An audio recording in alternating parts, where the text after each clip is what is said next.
যেটা বলছিলাম, মুনিয়াডিহি গ্রামে বাড়ি এমন আপনারা কজন আছেন আগে একটু আমি দেখতে চাই।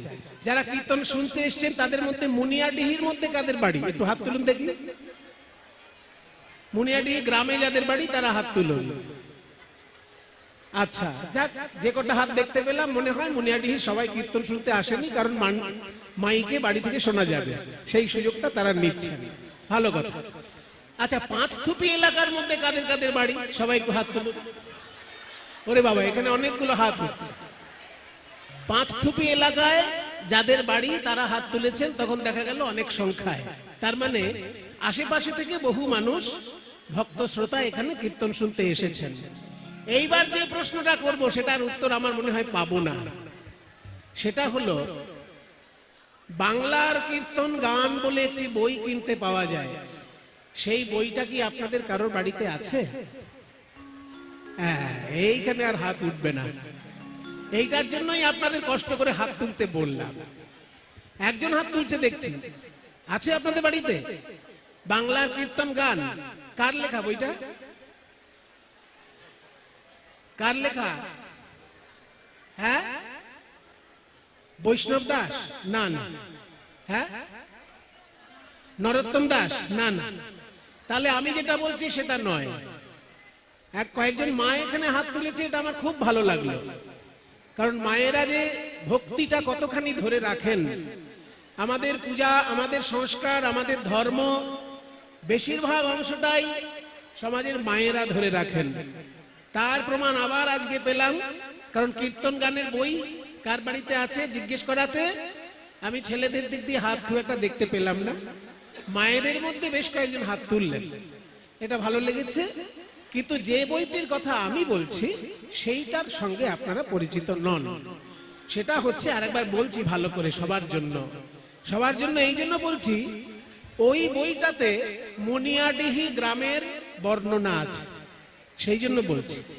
পাঁচথুপি এবং মুনিয়াডিহি এই অঞ্চলে কোন কোন কীর্তন বিখ্যাত ছিল তার বর্ণনা ওই বইটার মধ্যে আছে। বইটার নাম হচ্ছে বাংলার কীর্তন গান। আবার বলে দিচ্ছি, বাংলার কীর্তন গান। লেখক হচ্ছেন ডক্টর মৃগাঙ্কশেখর চক্রবর্তী। লেখক ডক্টর মৃগাঙ্কশেখর চক্রবর্তী। ইনি ছিলেন রবীন্দ্র ভারতী বিশ্ববিদ্যালয়ের শ্রীখোলের অধ্যাপক। রবীন্দ্র ভারতী বিশ্ববিদ্যালয়ের শ্রীখোলের অধ্যাপক ছিলেন। ছবি বন্দ্যোপাধ্যায়ের যত কীর্তনের ক্যাসেট আছে তার মধ্যে বেশিরভাগ খোল বাজনা ওনার খোল বাজনা। তো সেই মৃগাঙ্কশেখর চক্রবর্তী অত্যন্ত মূল্যবান একটি গবেষণামূলক কীর্তনের বই লিখেছেন, সেটার নাম বাংলার কীর্তন গান। এটা আমি আশা করব যে মুনিয়াডিহি এবং পাঁচথুপি এলাকার মানুষের যারা কীর্তনকে ভালোবাসেন তাদের সকলের ঘরে থাকা উচিত, কারণ এই বইটার মধ্যে পাঁচথুপি এবং মুনিয়াডিহির কীর্তন সম্পর্কে উল্লেখ আছে। বইটা কিনতে পাওয়া যায়, কিন্তু কেনাটা খুব কঠিন। সেই জন্য এখনকার দিনে সহজ পদ্ধতি বেরিয়ে গেছে, যে এসব ছেলে মেয়েরা খুব মোবাইল ঘাঁটতে জানে, সেই সব ছেলে মেয়েদেরকে ধরবেন, তাদেরকে বলবেন যে ইন্টারনেট থেকে এই বইটা আমাকে ছাপিয়ে নিয়ে এনে দে। ইন্টারনেটে বইটা পাওয়া যায়। এবার যেখানে ইন্টারনেট থেকে বই ছাপানো যায় সেই রকম জায়গায় ইন্টারনেট থেকে এই বইটা ছাপিয়ে নিলে আর কিনতে হবে না, বাড়ি বসেই আপনারা বইটা পেয়ে যাবেন। বইটির নাম বাংলার কীর্তন গান। এই বইটি পড়েই আমার কীর্তনের প্রতি বিশেষ আগ্রহ এবং কীর্তন শেখার জন্য আমি বাংলার গ্রামে গ্রামে গিয়েছি গুরুর সন্ধানে। তার মধ্যেই মুনিয়াডিহির ব্রজরাখাল দাস মহাশয় আছেন। মুনিয়াডিহি গ্রামে ব্রজরাখাল দাস মহাশয়ের বাড়ি ছিল। তিনি শ্রীখোলের অধ্যাপক ছিলেন ওই রবীন্দ্র ভারতী বিশ্ববিদ্যালয়ের। রবীন্দ্র ভারতী বিশ্ববিদ্যালয়ের শ্রীখোলের অধ্যাপক ছিলেন উনি, এবং উনি রেডিওতে, টিভিতে প্রচুর শ্রীখোল বাদ্য করেছেন। হরিদাস কর মহাশয় ওনাকে এখান থেকে নিয়ে গিয়ে কলকাতায় পরিচিত করিয়েছিলেন। সেই জন্য হরিদাস কর মহাশয়ের সঙ্গে উনি খোল বাজাতেন। তারপর রথীন ঘোষের সঙ্গে উনি খোল বাজিয়েছেন। সেই ব্রজরাখাল দাস মশাইও আমাকে কিছু গান শিখিয়েছিলেন। আর যার কথা বললাম মৃগাঙ্ক শেখর চক্রবর্তী, উনি তো শিখিয়েছিলেন। তাই আপনাদের কাছে আমার অনুরোধ, পরবর্তীকালে আপনারা যারা কীর্তন ভালোবাসেন বলে দাবি করেন, তাদের কাছে আমার অনুরোধ, এই বইটি যেন আপনাদের কাছে থাকে। কারণ শুধু কীর্তন শোনার জন্য ভিড় করলাম আর একটু গাল গল্প শুনে বাড়ি চলে এলাম, তার তত্ত্ব রহস্য জানলাম না, তার রস সাহিত্য জানলাম না, এই জিনিসটা কিন্তু ঠিক না। সেই জন্য আপনাদের কাছে আমার অনুরোধ যে বাংলার কীর্তন গান বইটি ইন্টারনেটে পাওয়া যায়, সেখান থেকে ছাপিয়ে নিয়ে বাড়িতে রাখতে পারেন। ডক্টর মৃগাঙ্ক শেখর চক্রবর্তী, ওই বইতেই আমি দেখেছি এই মুনিয়াডিহি গ্রামে একজন বিখ্যাত কীর্তন আচার্য ছিলেন, তার নাম দামোদর কুণ্ডু। দামোদর কুণ্ডু এবং আরো অন্যান্য গায়কদের নামও ওই বইতে লেখা আছে। কাজেই বাংলার কীর্তন গানে যেসব মহাতীর্থ বলে পরিচিত কীর্তন গানের যেগুলো পীঠস্থান, তার মধ্যে মুর্শিদাবাদ জেলার মধ্যে বড়োয়া থানা আর এই পাঁচথুপির আশেপাশের অঞ্চল, এই অঞ্চলের শ্রীখোল বাজনা এবং এই অঞ্চলের বিশুদ্ধ কীর্তন চর্চা অত্যন্ত মূল্যবান এক সম্পদ। কাজে এই অঞ্চলে গান গাইতে আসা এবং এই অঞ্চলে প্রণাম করতে আসা আমাদের সকলের কর্তব্য। সেটা সবসময় হয়ে ওঠে না। এইখানের যে চন্দ্রহংস ভাই আছে, সে যোগাযোগ করে আমাকে আসার ব্যবস্থা করেছে। তাই আমি আপনাদের সকলকে কৃতজ্ঞতা জানাই যে আপনারা যে আমাকে এখানে প্রণাম করতে আসার সুযোগ করে দিয়েছেন, এই জন্য সবাইকে আমি আমার নমস্কার জানাই। নিতাই গৌর প্রেমানন্দে, হরি বল হরি বল হরি বল হরি বল। দামিনী দাম দমন রুচি দর্শনে দূরে গিয়ে দরপকি দাপ। গৌরাঙ্গ মহাপ্রভুকে কেমন দেখতে সেটা আগে বলবো, তারপর শ্রীকৃষ্ণকে কেমন দেখতে সেটা বলবো। গৌরাঙ্গ মহাপ্রভুকে কেমন দেখতে সেটা পদসাহিত্যে বলছে। দামিনী দাম, দেখুন মায়েরা, প্রত্যেকটি শব্দ দ দিয়ে শুরু হচ্ছে। দ দ দ দ, একে বলে অনুপ্রাস অলঙ্কার। দামিনী দাম দমন রুচি দর্শনে দূরে গেয় দরপকি দাপ। দামিনী মানে বিদ্যুৎ, দাম মানে মালা। দামিনী দাম দমন মানে বিদ্যুতের মালার শোভাকে যেন দমন করে দিয়েছে আমার গৌরাঙ্গের অঙ্গ শোভা। যেন বিদ্যুতের মালা রে, বিজলির ও তো গোরার রূপ নয়, বিজলির মালা রে, তো গোরার রূপ নয়, বিদ্যুতের মালা রে। ও তো গোরার রূপ নয়, বিদ্যুতের মালা রে, তো গোরার রূপ নয়, বিদ্যুতের মালা রে। গৌরাঙ্গ মহাপ্রভুর রূপ দেখে মনে হচ্ছে যেন বিদ্যুতের ঝলকানি। দামিনী দাম দমন, বিদ্যুতের শোভাকে যেন দমন করে দিল। গৌরাঙ্গ রূপের সঙ্গে তুলনা করা যায় না বলে দেবী বিষ্ণুপ্রিয়া আজকে বলে ফেলেছেন। ও মায়েরা শোনো, মেয়েদের মধ্যে ঝগড়া যখন হয় না, সেখানে এমন কথাবার্তা হয় আর সেখানে ভদ্রলোকের থাকার উপায় থাকে না। কিন্তু আজকে দুটি মেয়ের ঝগড়া কীর্তনের বিষয়বস্তু। অবাক ব্যাপার, যখন মেয়েদের মধ্যে ঝগড়া বেঁধে যায়, এখানে এমন ভাষা চলতে থাকে যে সেখানে ভদ্রলোকের থাকা প্রায় অসম্ভব। কিন্তু আজকে দুটি মেয়ের মধ্যে এমন ঝগড়া হচ্ছে, সেটা নিয়ে কীর্তন গান তৈরি হয়ে গেল। শোনো মায়েরা, ঝগড়া সব সময় খারাপ নয়। কিছু কিছু ঝগড়া আছে সেগুলো পকেটের পয়সা খরচ করে করাতে হয়। যেমন হাইকোর্টে, সুপ্রিম কোর্টে যদি কোনো কেস চলে, দুটো উকিলের মধ্যে তখন কি হয়? ঝগড়াই তো হয়। তবে তারা সাক্ষী প্রমাণের ভিত্তিতে ঝগড়া করে, উল্টো পাল্টা ঝগড়া করে না। যে যার তরফের সাক্ষী জোগাড় করে, প্রমাণ জোগাড় করে করে তারা বিচারকের সামনে ঝগড়া শুরু করে। তাহলে হাইকোর্টে সুপ্রিম কোর্টে যখন কোনো কেস চলে উকিলদের মধ্যে তখন ঝগড়াই তো হয়, কিন্তু সেটা পকেটের পয়সা খরচা করে করাতে হয়। আবার কোন গ্রামে যদি কবি গানের আসর বসে, একজন কবিয়াল কালীর পক্ষে কথা বলছেন আর একজন কবিয়াল কৃষ্ণের পক্ষে কথা বলছেন, দুজন করছেনটা কি? তাহলে ঝগড়াই তো করছেন, কিন্তু সেটা পয়সা খরচা করেই করাতে হবে।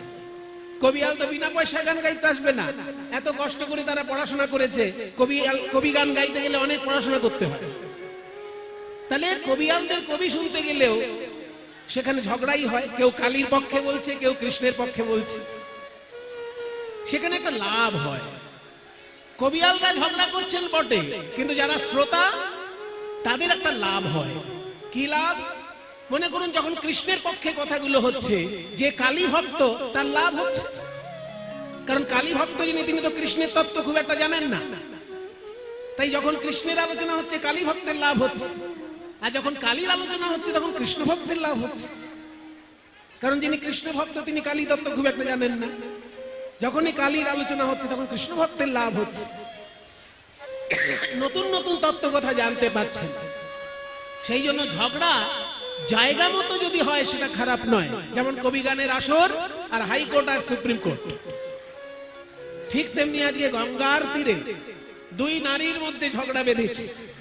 একজনের নাম বিষ্ণুপ্রিয়া দেবী, যিনি গৌরাঙ্গ মহাপ্রভুর সহধর্মিনী, আর একজনের নাম কাঞ্চনা, যিনি ওই বিষ্ণুপ্রিয়ারই ছোটবেলার বান্ধবী।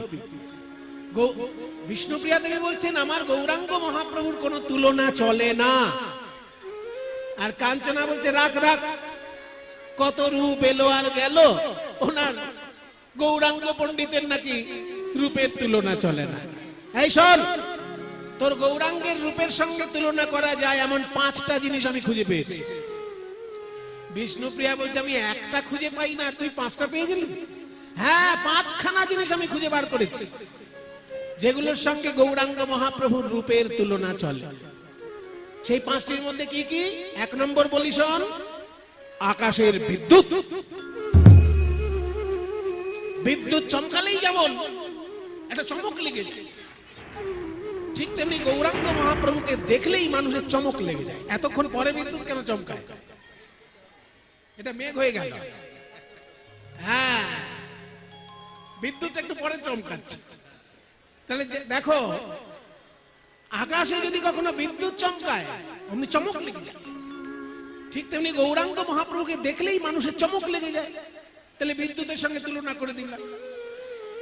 যেই বলছে বিদ্যুতের সঙ্গে তুলনা, অমনি বিষ্ণুপ্রিয়া বলছে হবে না। কেন না? আকাশের বিদ্যুৎ যেখানেই চমকায় সেখানেই বজ্রাঘাত। বজ্রাঘাত, কারোর না কারোর ক্ষতি হবে, হয় পশু পাখি মানুষের ক্ষতি হবে, নয় গাছপালার ক্ষতি হবে, ক্ষতি একটা হবেই। বজ্রাঘাত হয় বিদ্যুৎ চমকালে।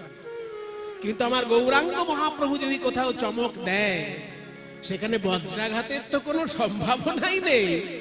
বরং যদি কেউ বজ্রাহত হয়ে থাকে, সে গৌরাঙ্গ মহাপ্রভুর কৃপা পেলে বজ্রাঘাতের যন্ত্রণা থেকে মুক্তি পায়। তাই তুলনা মেলে না, তুলনা মেলে না। ওই ভুবন মোহন গোরা রূপের তুলনা মেলে না। ওই ভুবন মোহন গোরা রূপের তুলনা। ইকো দিও না, ইকো দিও না। ওই ভুবন মোহন গোরা রূপের তুলনা মেলে না। ভুবন মোহন গোরা রূপের তুলনা মেলে না। তাহলে বিদ্যুতের সঙ্গে তুলনা হলো না, কারণ বিদ্যুৎ চমকালেই বজ্রাঘাত হয়। হ্যাঁ, কিন্তু গৌরাঙ্গ চমক দিলে বজ্রাঘাত তো হয়ই না, বরং বজ্রাহত ব্যক্তি যদি মহাপ্রভুর কৃপা পেয়ে যায়, বজ্রাঘাতের যন্ত্রণা থেকে মুক্তি পায়। হলো না? প্রথম তুলনা বাতিল। আর 4খানা আছে বলছিলিস না, বল। বলে আমার দ্বিতীয় তুলনীয় বিষয় হলো সোন ফুল। সেই যে হলুদ হলুদ দেখতে হয় সোন ফুল, ওই শোন ফুলের সঙ্গে তুলনা করতে পারি। যেই না বলেছে শোন ফুলের সঙ্গে গোরা রূপের তুলনা করব। এবার বড় একতালি, এই এলাকার বড় একতালিও খুব বিখ্যাত ছিল, ওই বইটায় লেখা আছে। এই এলাকার মধ্যে তিনটি চারটে তাল অত্যন্ত মূল্যবান তাল। এক হচ্ছে তিয়ট, ভালো হইল আরে বধু আইলে সকালে, ওই যে তিয়ট গান এই এলাকার বিখ্যাত। আর হচ্ছে দঠুকি, দু রকমের দঠুকি, বড় দঠুকি এবং মধ্যম দঠুকি, দুটোই দঠুকি এই এলাকায় বিখ্যাত ছিল। আর দাসপাড়ি গান আর একতালি গান, এই চার রকমের গান এই পাঁচথুপি আর মুনিয়াডি এইসব অঞ্চলের অত্যন্ত মূল্যবান গান। এসব গান এখন এই অঞ্চলে কতটা আছে আমার জানা নেই, কিন্তু এগুলো এখান থেকে কলকাতায় গিয়ে বেঁচে আছে, টিকে আছে। যেসব কীর্তনাচার্যগণ এখান থেকে শিখে অন্য জায়গায় প্রচার করেছেন, তাদের মাধ্যমে আমরা পেয়েছি। আরে ও শোনো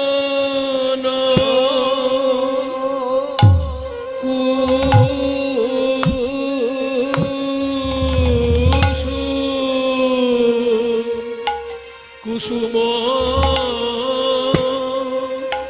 তাহে গোরা রূপের আগে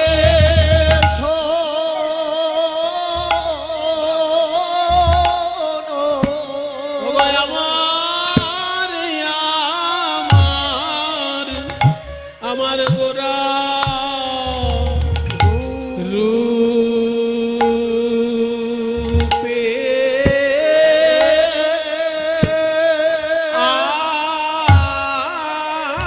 আগে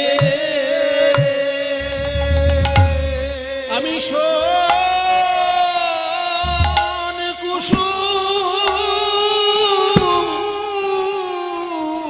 কুসুম কিসে গনি গোরা রূপে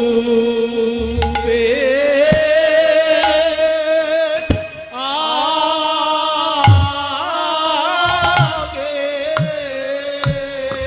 আমি শোন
কুসুম তাহে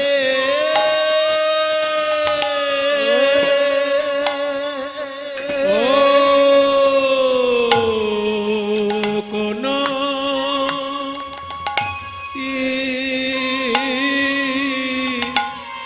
গো গনি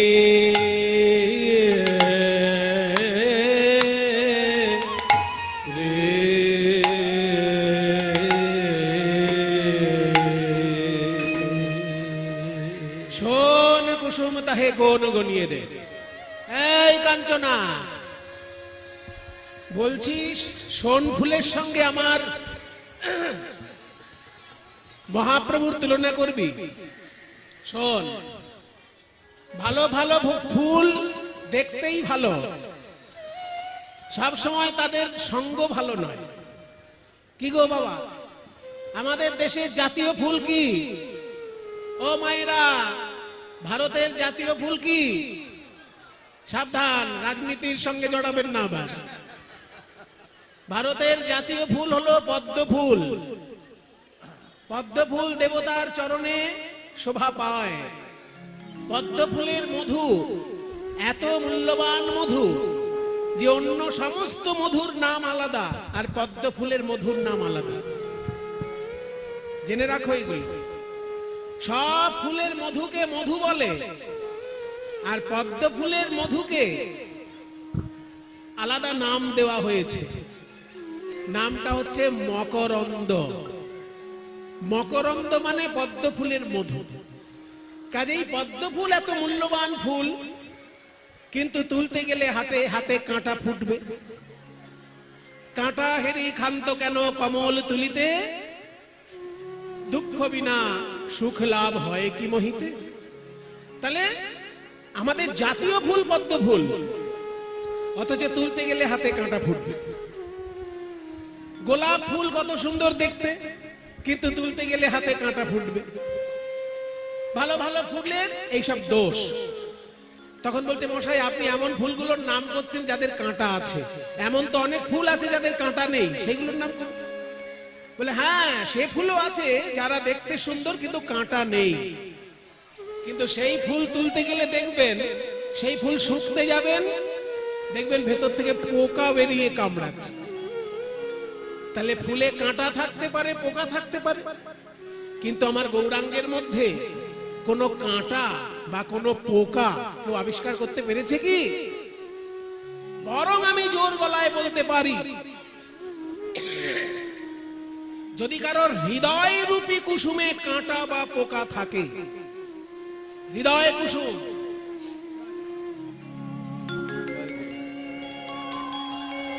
আসল ফুল হলো হৃদয় ফুল। যারা ঠাকুর পুজো করেন তারা জানেন পূজা করতে গেলে 5টা জিনিস লাগে। ও মায়েরা, বাড়িতে পুজো করো তো? বাড়িতে ঠাকুর ঘরে যখন পুজো করবে মিনিমাম 5টা জিনিস লাগে। ম্যাক্সিমাম তোমার ইচ্ছা মতো যত খুশি ঠাকুরকে দিতে পারো, কিন্তু মিনিমাম একটা 5টা তো হয়, মিনিমাম 5টা জিনিস লাগে ঠাকুরের পুজোয়। এগুলো ঠাকুর মশাইরা জানেন, আমি আপনাদেরকে বলে দিচ্ছি। গন্ধ, পুষ্প, ধূপ, দীপ, নৈবেদ্য। গন্ধ মানে চন্দন, পুষ্প মানে ফুল, ধূপ বলতে ধূপকাঠি, দীপ মানে প্রদীপ, আর নৈবেদ্য হচ্ছে প্রসাদের থালা। এই 5টা জিনিস পুজো করতে গেলে মিনিমাম লাগবে। কিন্তু মনে করো তুমি 5টা জিনিস জোগাড় করতে পারলে না, তখন কি হবে? বলে তখন শুধু ফুল থাকলেই 3টে জিনিস হয়ে যাবে। তার মধ্যে ফুল নিজেই পুষ্প, আর ফুলের ভিতর গন্ধ থাকে, গন্ধের কাজ হয়ে গেল, আর ফুলের ভিতর মধু থাকে, ওইটা তখন নৈবেদ্যের কাজ হয়ে গেল। এবার মনে করো 2-3 দিন ধরে ট্রেনে কোথাও যাচ্ছ, তখন পুজো করার ইচ্ছা হয়েছে, তখন প্রসাদও নেই, ফুলও নেই, পুজো করবে কি করে? বলছে সেই সময় পুজো করতে গেলে কোনো উপকরণ লাগবে না, নিজের মনটাকে ফুল ভাবতে হবে। আমার শাস্ত্র বিধান দিয়েছে, তোমার হাতের কাছে যদি উপকরণ না থাকে, উপকরণ থাকলে উপকরণ দাও, কিন্তু না যদি থাকে তবু পুজো হবে। শাস্ত্র বলছে চিত্তং প্রকল্পয়েত পুষ্পম প্রাণাহ ধূপং প্রকল্পয়েত। তোমার চিত্তটাই তখন ফুল। যখন হাতের কাছে ফুল নেই অথচ ঠাকুর পুজো করার ইচ্ছা হচ্ছে, তখন কি করবে? তখন মনে মনে ভাববে আমার এই মনটাই ফুল, আমার আরাধ্য দেবতার চরণে নিবেদন করলাম। এই মন রূপে ফুল ঠাকুরকে পুজো দেওয়াটাই শ্রেষ্ঠ পূজা। একে বলে মানসোপচারে পূজা। মানস উপচার, উপচার মানে উপকরণ, মানসোপচারে পূজা। এবার এইটা শোনার পর আবার কিছু লোক ভাববে যা কীর্তনিয়ার কাছে শুনে এবার আবার খরচা একটু বেঁচে গেল, তাহলে মন ভুলেই পুজোটা সেরে দেবো, পুজোর আর উপকরণ জোগাড় করতে হবে না। এই যদি ভাবো তাহলে কিন্তু গন্ডগোল আছে। মন ফুলটা দেওয়ার আগে মন ফুলের দিকে তাকিয়ে দেখো যে তাতে কাঁটা বা পোকা আছে কিনা। এই মন ফুলের মধ্যে 5টা কাঁটা থাকে, 6টি পোকা থাকে। আসে 5টি কাঁটা 6টি পোকা, 5টি কাঁটা 6টি পোকা। এই মন ফুলেতে যায় গো দেখা 5টি কাঁটা 6টি পোকা। এই মন ফুলেতে যায় গো দেখা 5টি কাঁটা 6টি পোকা। মন ফুলের মধ্যে 5টা কাঁটা থাকতে পারে, 6টা পোকা থাকতে পারে। বলে বাবা এই আবার কি ঝামেলা? 5টি কাঁটা কি কি? এই দেখুন, জাতি বিদ্যা মহত্তঞ্চ রূপ যৌবনমেব চ যত্নেন পরিবর্জয়েত ভক্তিস্তু পঞ্চকণ্টকা। 5 রকমের অহংকার হচ্ছে 5টি কাঁটা। জাতির অহংকার, বিদ্যার অহংকার, মহত্বের অহংকার, রূপের অহংকার এবং যৌবনের অহংকার। এই 5 রকমের অহংকার হচ্ছে 5টি কাঁটা। সেই কাঁটা যদি মনে থাকে সেই মন গোবিন্দ সেবায় দেওয়া যাবে না। আর 6টি পোকা কি কি? সেগুলো হচ্ছে কাম, ক্রোধ, লোভ, মোহ, মদ, মাৎসর্য। তাহলে মন ফুল ভগবানকে দেবার আগে আমাকে দেখতে হবে যে মন ফুলের মধ্যে 5টা কাঁটা বা 6টি পোকা, ওগুলোর মধ্যে কিছু নেই তো। সেই জন্য কৃষ্ণলীলা শোনার আগে গৌর চন্দ্রিকা, হা গৌর প্রাণ গৌর বলে যদি কেউ কাঁদতে পারে, তার মন ফুল থেকে ওই 5টি কাঁটা 6টি পোকা বিদায় নেয়। তখন পরিষ্কার পরিচ্ছন্ন মন ফুলটা গোবিন্দ চরণে দেওয়া যায়। তাই ফুলের সঙ্গে তুই গৌরাঙ্গের তুলনা করবি? ফুলে কাঁটা থাকে, পোকা থাকে, কিন্তু গৌরাঙ্গ চরণে শরণ নিলে মন ফুল থেকে কাঁটা আর পোকা দূর হয়ে যায়। তাই ফুল ও বাতি 5খানা তুলনা করবো বলেছিলাম, 2টো বাতিল হয়ে গেল, আর 3টে আছে। তৃতীয় তুলনা কি? বলে তৃতীয় তুলনীয় বিষয় হলো সকালের সূর্য। সূর্য যত সুন্দর আলো দেয়, আমার গৌরাঙ্গ মহাপ্রভু জ্ঞানের আলো দিয়ে অজ্ঞানতার অন্ধকার দূর করেছে। তাহলে সূর্যের সঙ্গে তুলনা করি। যেই বলেছে সূর্য, অমনি বিষ্ণুপ্রিয়া দেবী বলছে তাও হবে না। আবার এক তালি, প্রাতঃ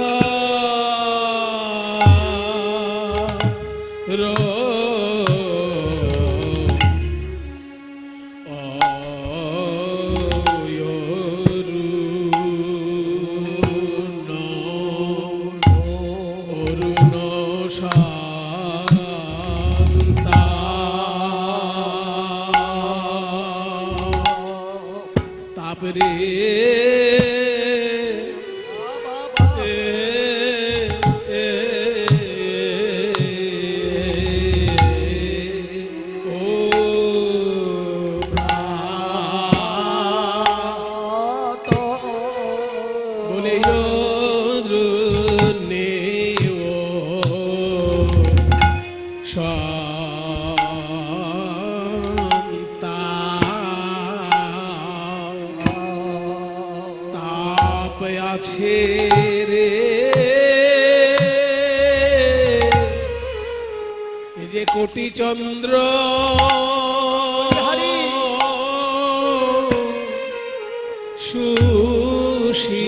সুশীতল বলে আমার গোরার চরণ কমল কোটি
সূর্যের সঙ্গে গৌরাঙ্গের তুলনা করবি? হ্যাঁ, সূর্য দেখতে ভালো লাগে কোন কালে ভালো লাগে? শীতকালে ভালো লাগে।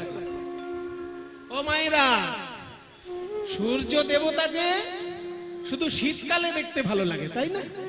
আরামদায়ক। কিন্তু জ্যৈষ্ঠ মাসের কাঠফাটা রোদ্দুর, জ্যৈষ্ঠ মাসের কাঠফাটা রোদ্দুর যখন দেবেন উনি, তখন একবার দেখবেন তো ওনাকে। আরে কাঠ ফেটে যায়, আর পিঠ ফাটতে কতক্ষণ? সেই জন্য সূর্যের সঙ্গে গৌরাঙ্গের তুলনা করিস না। সূর্য আলো দেয়, গৌরাঙ্গ মহাপ্রভু জ্ঞানের আলো দেয়, তা বলে তুলনা করিস না। সূর্যের তাপে লোকে মারা যায়, কিন্তু গৌরাঙ্গ কি কাউকে তাপ দেয়?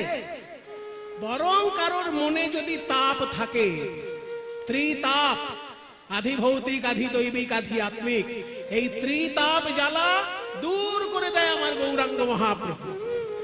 তাই সূর্যের সঙ্গে তুলনা করিস না, বাতিল। বলে 5টা তুলনা করব ভেবেছিলাম, 3টে বাতিল হয়ে গেল। আর কি আছে? বলে এবার তুই সুযোগ করে দিলি। সূর্য যেমন আলো দেয়, তার সঙ্গে তাপও দেয়, সেই জন্য তুলনা হলো না। কিন্তু আকাশে তো আরো একজন আছেন, যিনি আলো দেন কিন্তু তাপ দেন না। পূর্ণিমার রাতে আকাশে যখন চাঁদ ওঠে, নয়ন ভরে সেই দৃশ্য দেখা যায়, শীতল আলো। তাহলে চাঁদের সঙ্গে তুলনা করে দিই। যেই না বলেছে চাঁদের সঙ্গে, বিষ্ণুপ্রিয়া দেবী বলছেন তাও হবে না। ওগো আমার গোরা রূপের, গোরা রূপের গৌরাঙ্গ রূপে যাও বলি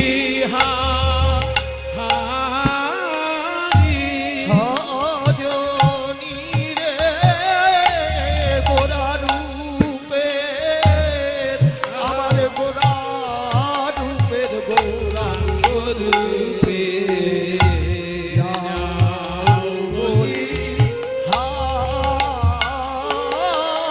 বলিহারি, বলিহারি গোরা রূপে বলিহারি যাই রে গোরা রূপের, বলিহারি যাই রে গোরা রূপের, বলিহারি যাই রে গোরা রূপের, বলিহারি যাই রে বর্ণনা হয় না, বলিহারি যাই রে বর্ণনা হয় না আমার গোরা রূপের বর্ণনা হয়। গৌর হরি বল।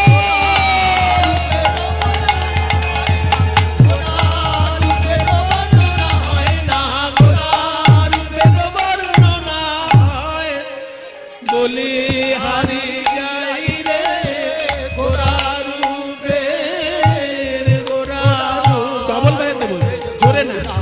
রূপের যাও বলি হারি শোন শোন, আকাশের চাঁদের গল্প শোন। আকাশের চাঁদ যখন গৌরাঙ্গ রূপ দেখতে এলো, মনে মনে ভাবলো, সবাই বলে গোরা চাঁদ, গোরা চাঁদ, গোরা চাঁদ। হ্যাঁ, আমি আকাশে চাঁদ থাকতে আবার নবদ্বীপে একটা চাঁদ, এ কি চাঁদ, আমি একবার দেখে আসি। এই ভেবে আকাশের চাঁদ যখন গৌর চাঁদকে দেখতে এলো, কি হলো জানিস? গৌরাঙ্গের দিকে তাকিয়ে আকাশের চাঁদ মনে মনে ভাবলো যে আমি যে চাঁদ, এত সুন্দর আমি দেখতে, কিন্তু আমার তো মুখ ভর্তি কলঙ্ক। আকাশের চাঁদের গায়ে কালো কালো ছোপ ছোপ দাগ আছে না, তাই আমি তো কলঙ্কিত চাঁদ। কিন্তু নবদ্বীপে যে গৌরাঙ্গকে দেখছি, ওনার কপালে তিলকটা দেখে মনে হচ্ছে উনি তো অলঙ্কৃত চাঁদ। আমি কলঙ্কিত চাঁদ, আর উনি হচ্ছেন অলঙ্কৃত চাঁদ। তাহলে অলঙ্কৃত চাঁদ একবার কেউ দেখলে সে আর কলঙ্কিত চাঁদকে দেখবে? তাই কেউ তো আর আমাকে দেখবে না। আমাকে তখনই দেখবে লোকে যদি আমি গৌর চরণে শরণাপন্ন হই। তাহলে গৌরকে দেখতে গেলে আমাকে দেখে নেবে। এই ভেবে আকাশের চাঁদ আকাশ থেকে মাটিতে পড়লো, আর 10টা টুকরো হয়ে গৌরাঙ্গের চরণে 10টি নখ হয়ে গেল। ওই জন্য গৌরাঙ্গের চরণের এক একটি নখ যেন এক একটা চাঁদের টুকরো মনে হচ্ছে। যদিও গোটা ব্যাপারটা কল্পনা, কিন্তু সাহিত্যে এইরকম কল্পনা চলে। একে বলে অতিশয়োক্তি অলংকার। একে একটা অলংকার বলে, যখন কথা বাড়িয়ে বলা হয় তাকে বলে অতিশয়োক্তি অলংকার। কবি বলছেন যে আকাশের চাঁদের সঙ্গে গৌরাঙ্গের তুলনা হয় না বলে মনের দুঃখে আকাশের চাঁদ আছাড় খেয়ে মাটিতে পড়লো, আর 10 টুকরো হয়ে গৌরাঙ্গের চরণে 10টি নখ হয়ে রইল। হেরি সুধাকর, সুধাকর মানে চাঁদ, হেরি সুধাকর মুরছি, মুরছি মানে অজ্ঞান হয়ে, চরণ তলে পড়ু 10 নখ রূপ ধরি। হেরি সুধাকর, হেরি সুধাকর মুরছি চরণ তলে পড়ু 10 নখ রূপ ধরি। নখ রূপ ধরি, আহামরি রে পড়ু 10 গগনের চাঁদ এসে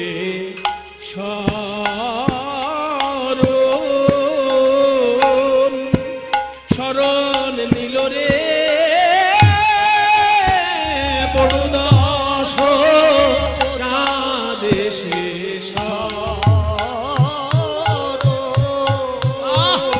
আমায় চরণ ছাড়া কোনা বলে চাঁদ এসে না না চরণ ছাড়া করোনা বলে কৃপা করে যদি শরণ দিলে চরণ ছাড়া করোনা বলে কৃপা করে যদি শরণ দিলে চরণ ছাড়া করোনা বলে কৃপা করে যদি শরণ দিলে চরণ ছাড়া করোনা বলে কৃপা করে যদি শরণ দিলে করোনা বলে কৃপা করে যদি শরণ দিলে চরণ ছাড়া করোনা বলে চাঁদ এসে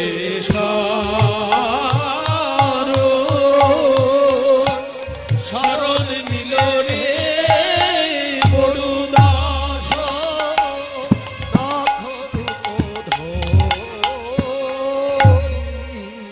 ও মায়েরা, এখন অবধি কটা তুলনা হলো? পড়াশোনা করলে তো মাঝে মাঝে একটু পরীক্ষা নিতে হয়, তার একটু পরীক্ষা নিচ্ছি। এখন অবধি কটা তুলনা হলো? বাহ, কয়েকজন উত্তর দিয়েছেন। 4টে। প্রথমে বাতিল হয়েছে বাহ বিদ্যুৎ, তারপরে বাতিল হয়েছে সোনফুল, তারপর বাতিল হয়েছে সূর্য, আর এখন বাতিল হলো চাঁদ, চন্দ্রও বাতিল। আর একটা মাত্র তুলনা আছে। বল বল, তাড়াতাড়ি বল। বলে আমার শেষ তুলনীয় বিষয়বস্তু হলো একটা দামি ধাতু। বর্তমানে যার বাজারে দাম বেড়েই চলেছে, বেড়েই চলেছে। কেউ নাকে পরে, কেউ কানে পরে, কেউ আঙুলে পরে, কেউ গলায় পরে। কি গো, সোনা? তাহলে সোনার সঙ্গে তুলনা করে দি। যেই বলেছে সোনা, সোনার সঙ্গেও গৌরের তুলনা হবে না। কেন জানিস? সুবরণ বরণ হেরি নিজ কুবরণ, সুবরণ বরণ হেরি নিজ কুবরণ মানিয়া পন মনস্তাবে। মহামণি রে মানিয়া পরমস্থাপে।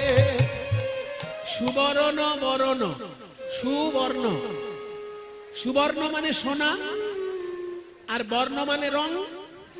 সুবর্ণ বরণ মানে সোনা একবার নিজের গায়ের রং দেখছে, আর একবার গৌরাঙ্গ মহাপ্রভুর গায়ের রং দেখছে। বলছে গায়ের রং তো আমাদের কাছাকাছি, কিন্তু আমি তো মহাপ্রভুর মতো কোমল নই, আমি তো কঠিন ধাতু। আর গৌরাঙ্গের সঙ্গে যদি কেউ তুলনা করতে চায় আমাকে, তাহলে সুবর্ণ নামটা তো আমার হওয়া উচিত না, ওনার নামটাই তো সুবর্ণ হওয়া উচিত। ওনার তুলনায় আমি তো কুবর্ণ। তাই সুবর্ণ বরণ হেরি নিজ কুবরণ। সোনা যখন নিজের গায়ের দিকে তাকাচ্ছে, তখন মহাপ্রভুর তুলনায় নিজেকে কুবর্ণ বলে মনে হচ্ছে। তাই মানি আপন মনস্তাপে, মনের দুঃখে কষ্ট পেয়ে সে কি করলো জানো? নিজ তনু জারি ভস্ম সমগণইতে, মানে নিজের দেহটাকে পুড়িয়ে ছাই করবে বলে পৈঠল প্রবেশ করলো অনল সন্তাপে, আগুনের তাপের মধ্যে প্রবেশ করলো সোনা।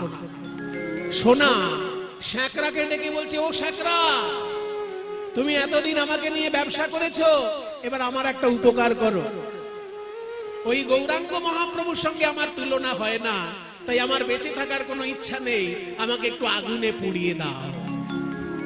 লোকে দেখে শ্যাকরা সোনা পোড়াচ্ছে, কিন্তু পদকর্তা বলছেন সোনাই শ্যাকরাকে অনুরোধ করছে যে আমাকে একটু পুড়িয়ে দাও, কারণ গৌরাঙ্গ মহাপ্রভুর সঙ্গে আমার কোনো তুলনাই হয় না। আমি আগুনে নিজেই ঝাঁপ দিলাম। নিজ তনু জারি ভস্ম সম গণইতে, নিজ তনু জারি ভস্ম সম গণইতে, পৈঠল অনল সন্তাপে আমদিরে পৈঠল। সোনা বলে আমার মুখ কেউ দেখো, আমার মুখ কেউ দেখো না,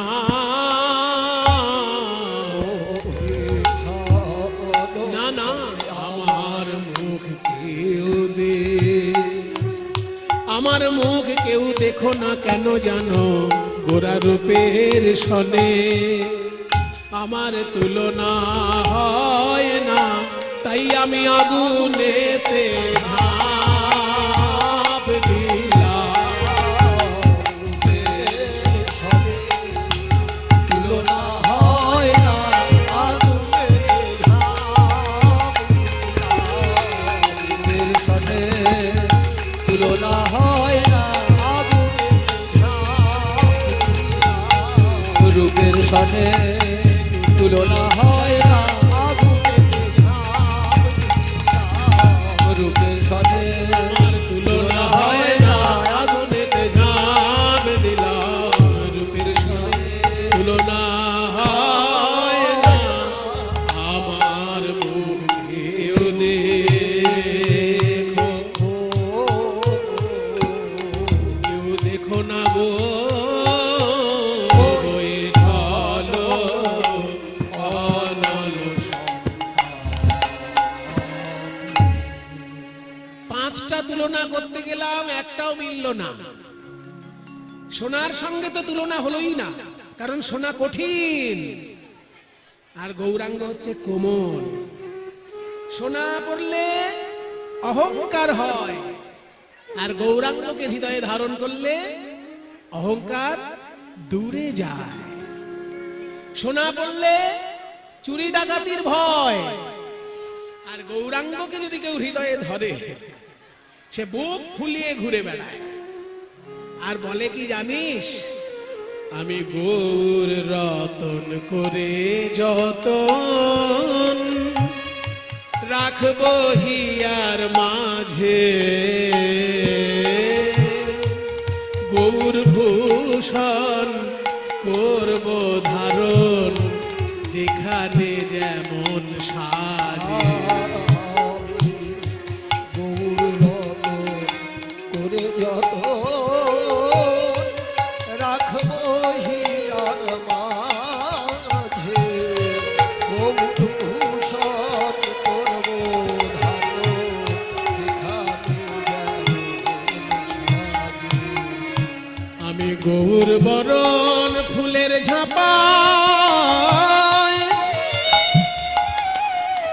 লটন বা চুলে চুলে গৌর বড় ফুলের ঝাপায় লটন বাঁধবো চুলে আর গৌর বলে গরব করে পথে যাব চলে আর গৌর বলে গরব করে পথে যাবো চলে সেদিন আমি কারো মানা মানব না গো সেদিন কারো মানা মানবো না গো যেদিন গৌর বলে চলে যাব কারো কারো মানা মানব না গো যেদিন গৌর বলে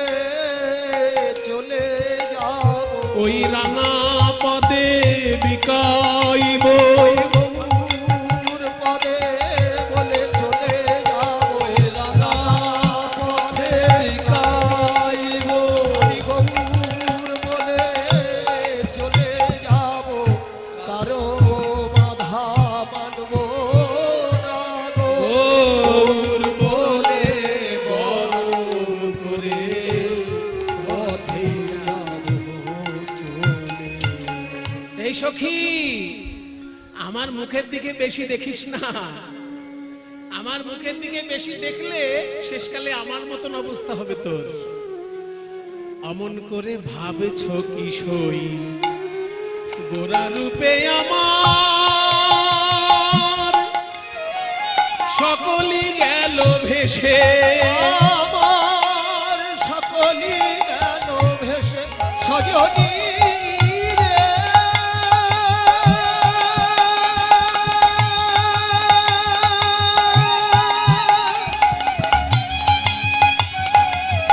সজনী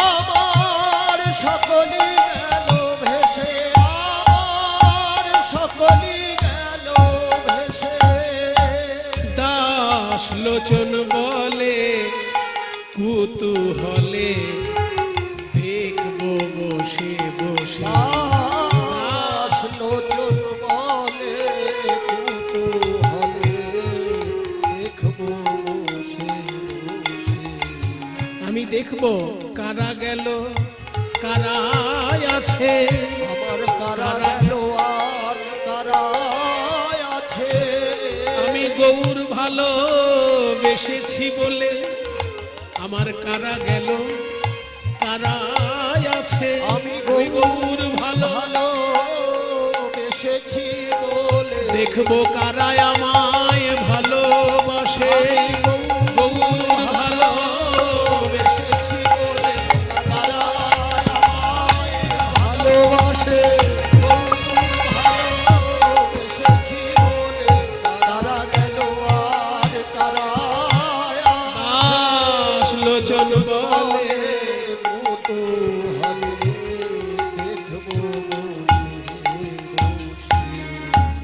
সোনা পড়লে চোর ডাকাতের ভয় হয় আর যারা গৌর সোনাকে হৃদয়ে ধারণ করে তারা বুক ফুলিয়ে হাঁটে তাহলে আর কোনোদিন তুলনা করবি না বিষ্ণুপ্রিয়া বলছে পাঁচখানা জিনিসের সঙ্গে যখন তুলনা হলো না ও 50টা জিনিস আনলেও তুলনা হবে না কিন্তু আমাকে একটা কথা বল বিষ্ণুপ্রিয়া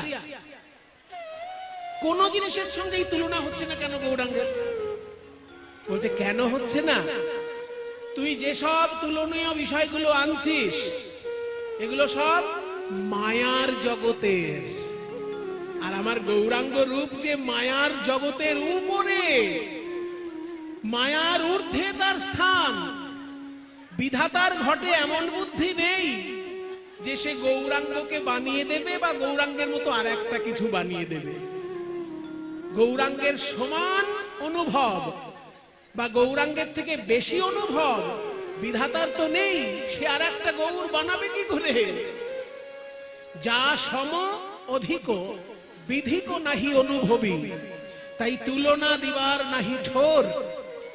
ঠোর মানে উপায়, তুলনা দিবার উপায় নেই।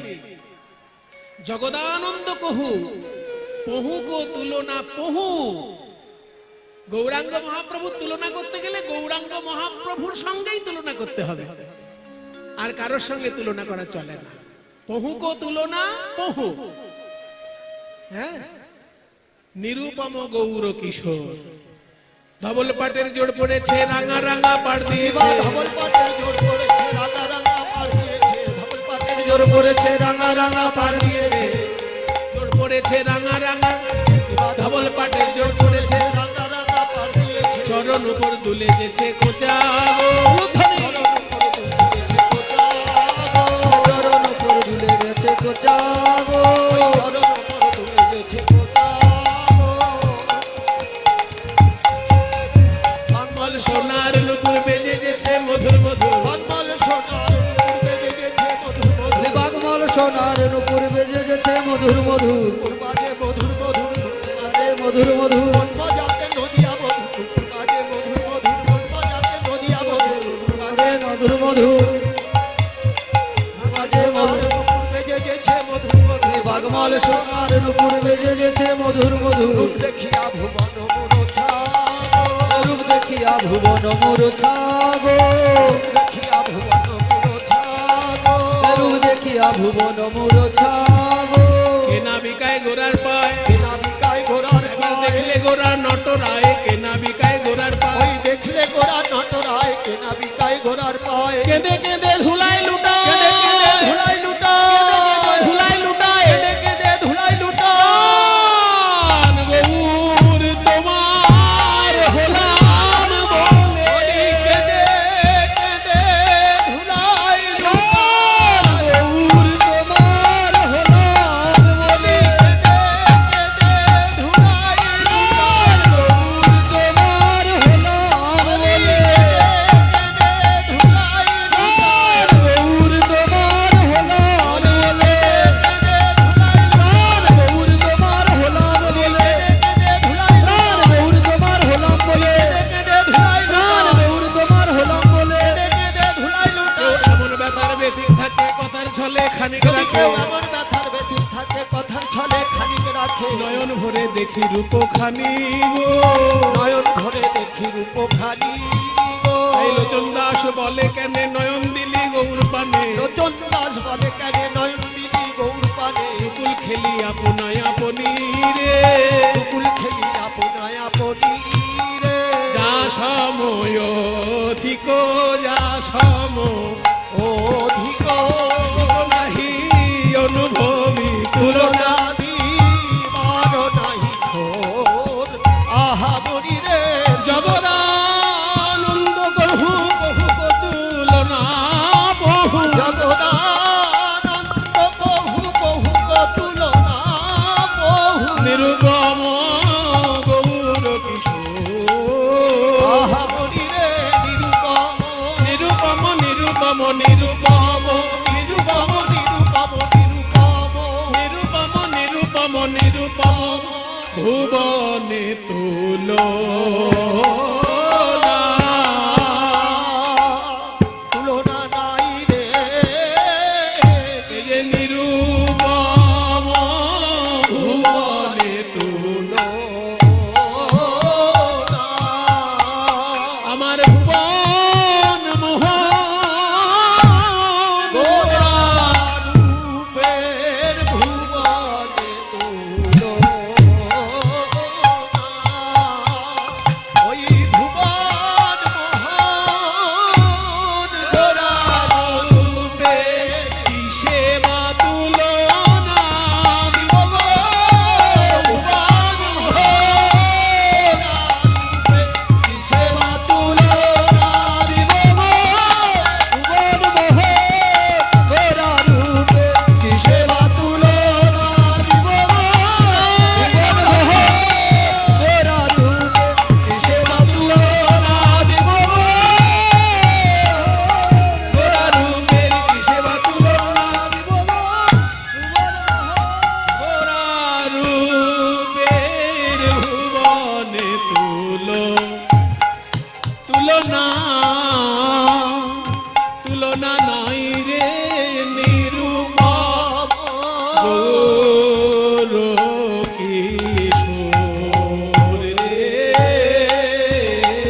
মুনিয়াডিহি গ্রামে বাস করতেন শ্রী ব্রজরাখাল দাস। রবীন্দ্র ভারতী বিশ্ববিদ্যালয়ের খোলের অধ্যাপক ছিলেন। রথীন ঘোষ, হরিদাস কর মহাশয়ের সঙ্গে রেডিওতে বাজিয়েছেন। তার ঘরের একটি বাজনা আমি বলেছি ওকে বাজাতে, সে বাজাবে। গঙ্গা জলে গঙ্গা পুজো, আমাদের গুরুবর্গকে সম্মান তো আমরা এইভাবেই জানাবো। ব্রজরাখাল দাসের একটি বাজনা ও খোলের মধ্যে দিয়ে বাজাবে এই 14 মাত্রায়। গৌর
এর জন্য সবাই মিলে একবার জয়ধ্বনি দিন। নিতাই গৌর প্রেমানন্দ হরি বল, হরি বল। নিরুপম গৌর কিশোর রে, নিরুপম গৌর কিশোর রে, নিরুপম গৌর কিশোর রে, নিরুপম গৌর কিশোর রে, নিরুপম গৌর। গৌরাঙ্গ মহাপ্রভুর কোন জিনিসের সঙ্গেই তুলনা হয় না আমরা শুনলাম। এইবার বৃন্দাবনে গিয়ে দেখি প্রাণ গোবিন্দের রূপের বর্ণনা শ্রীমতী রাধারানী কেমন ভাবে সখীদের কাছে করছে। চলো আমাদের মনটাকে নিয়ে একটু বৃন্দাবনে যাই। একবার চলে রে আমার মন যমুনা পুলিনে যেথায় শ্রীধাম বৃন্দাবন। একবার চলে রে, আহা একবার চলে আমার মন যমুনা পুলিনে যেথায় বৃন্দাবন। ধনী একবার চলে আমার মন যমুনা পুলিনে যেথায় বৃন্দাবন। সীতা শ্যাম গিরিধারী শ্যাম নয়নাভিরাম শ্যাম কুণ্ড রাধা কুণ্ড শ্যাম কুণ্ড রাধা কুণ্ড, সেটাই শ্যাম কুণ্ড রাধা কুণ্ড। শ্যাম কুণ্ড রাধা কুণ্ড, দেখবি আবার গিরি গোবর্ধন ওই গোবর্ধন, গোবর্ধন যমুনা পুলিনে শ্রীধাম বৃন্দাবন। একবার চলবে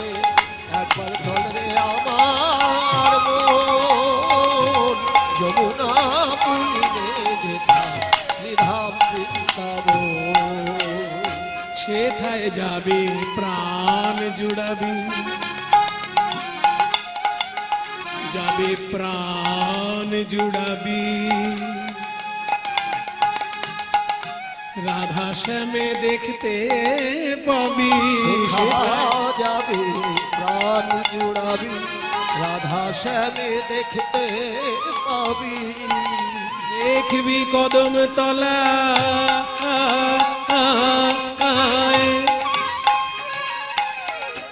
কদম তলায় দাঁড়ায়ে আছে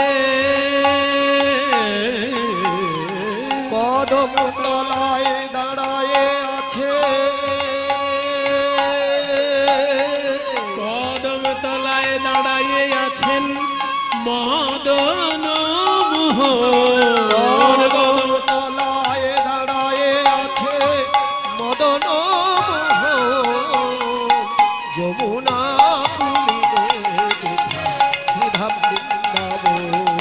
একবার চল রে আমার যমুনা পুরীরে যেথা শ্রীধাম চলো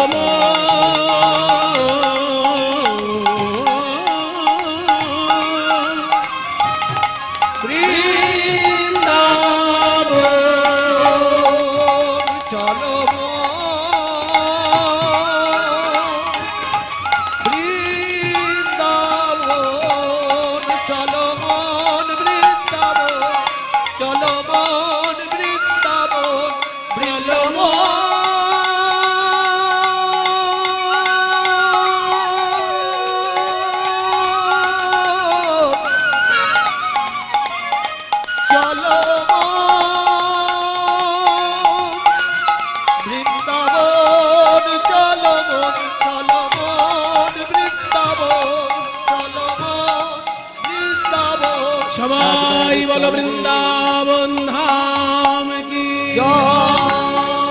রাধা রানী কি বাসন্তী মাই কি গোস্বামী বৃন্দ কি জটাধারী বাবা কি নিজ নিজ শ্রী গুরু মহারাজ কি তাই উপস্থিত সকল গৌর গোবিন্দ অনুরাগী ভক্তবৃন্দ এই জটাধারী মন্দির প্রাঙ্গণে সমাগত কীর্তন অনুরাগী মানুষজন সবার শ্রীচরণে আমার ভুলুণ্ঠিত কোটি কোটি প্রণাম জানাই। আজ আমরা সকলে সমবেত হয়েছি এই মন্দিরে সংকীর্তনের রস আস্বাদন করার জন্য। যে সংস্কৃত শ্লোকটি আমি বললাম তাতে মহাপ্রভুর প্রণাম মন্ত্র বলা হয়। আনন্দ লীলাময় বিগ্রহায়, তিনি হলেন আনন্দময় এবং লীলাময় বিগ্রহ। হেমাভ দিব্য ছবি, হেম মানে সোনা, আভা মানে জ্যোতি, তাহলে হেমাভ মানে সোনার মতো জ্যোতি তার অঙ্গে বিরাজ করছে। তস্মাই মানে তাকে, মহাপ্রেম রস প্রদায়, তিনি মহাপ্রেম রস প্রদানকারী। সেই মহাপ্রেম রস প্রদানকারী চৈতন্য মহাপ্রভুকে নমো নমস্তে প্রণাম জানাই তোমার চরণে। চৈতন্য মহাপ্রভুর চরণে প্রণাম জানাতে গেলে তার কীর্তনকে যারা ভালোবাসেন তাদেরকে মহাপ্রভু আরো বেশি ভালোবাসেন। আর মহাপ্রভুর প্রিয় কীর্তন মহাপ্রভুর উদ্দেশ্যে নিবেদিত, মহাপ্রভুর ভাবধারাটা কীর্তনের মধ্যে দিয়েই সারা বাংলায় তথা সারা পৃথিবীতে প্রচারিত হয়েছে। কীর্তন গানের প্রধানত দুটি রূপ, একটা নাম সংকীর্তন আর একটা লীলা সংকীর্তন। নাম সংকীর্তন যে খুব কঠিন পর্ব তা নয়, একটু ভালো সুর তালের জ্ঞান থাকলে মোটামুটি নাম সংকীর্তনের উপর কিছুটা দক্ষতা আসতে পারে, কিন্তু লীলা কীর্তনের উপর দক্ষতা আসা অত্যন্ত কঠিন কাজ। নাম সংকীর্তনে দক্ষতা আসতে গেলে যারা অনেক বছর ধরে নাম সংকীর্তন করছেন তাদের সঙ্গ লাভ করলে নাম সংকীর্তনে দক্ষতা এসে যায়। কিন্তু লীলা কীর্তন এমন একটি সঙ্গীত পদ্ধতি যে ঠিক ঠিক শিক্ষা গ্রহণ না করলে লীলা কীর্তনের পরিপূর্ণ রস আস্বাদন করা অত্যন্ত কঠিন।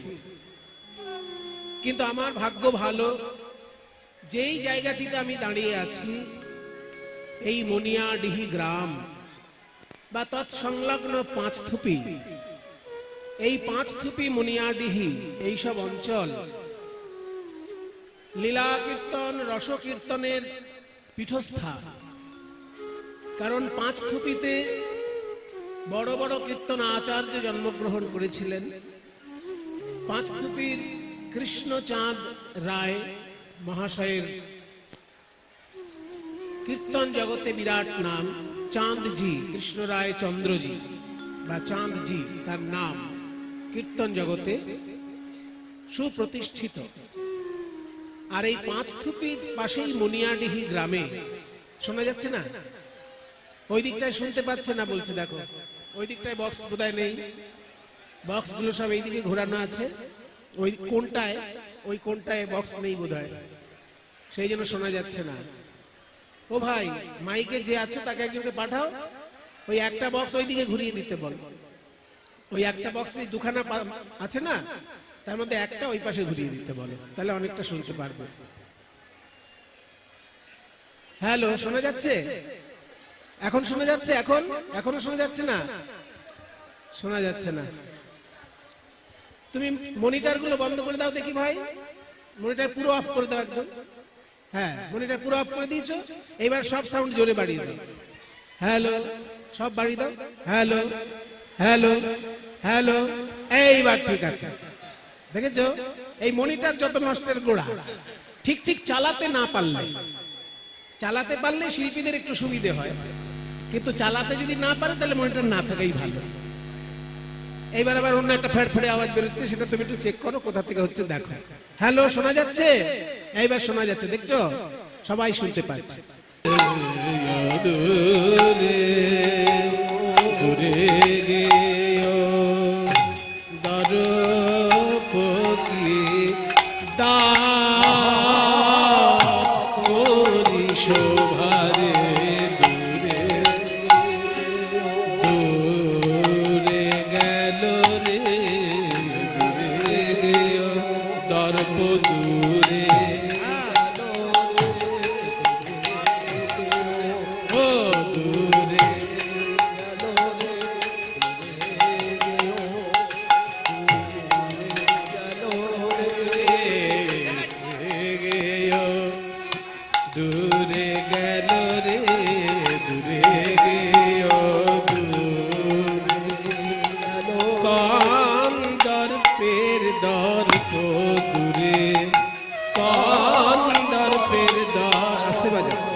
দূরে গেল কন্দর্পের রূপে নয়ন দিয়ে, কন্দর্পের দর্প নয়ন দিয়ে, কন্দর্পের দর্প নয়ন দিয়ে, কন্দর্পের রূপে নয়ন দিয়ে, কন্দর্পের রূপে নয়ন দিয়ে, রূপে নয়ন দিয়ে, রূপে নয়ন দিয়ে, কন্দর্পের দর্প দূরে গেল রে, দূরে গেও দর্পকে দাপ, দূরে দূরে গেও, দূরে গেও দর্পকে দাপ।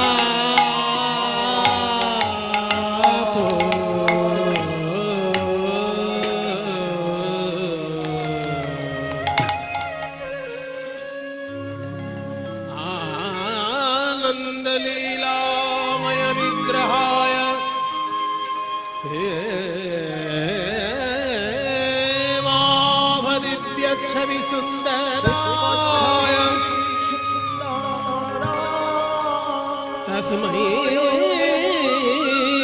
महाप्रेमरस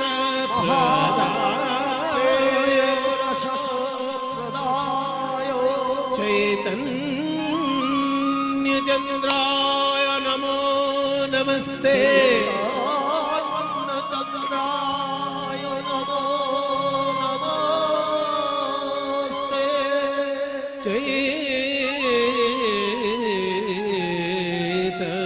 चैतन्यचन्द्राय नमो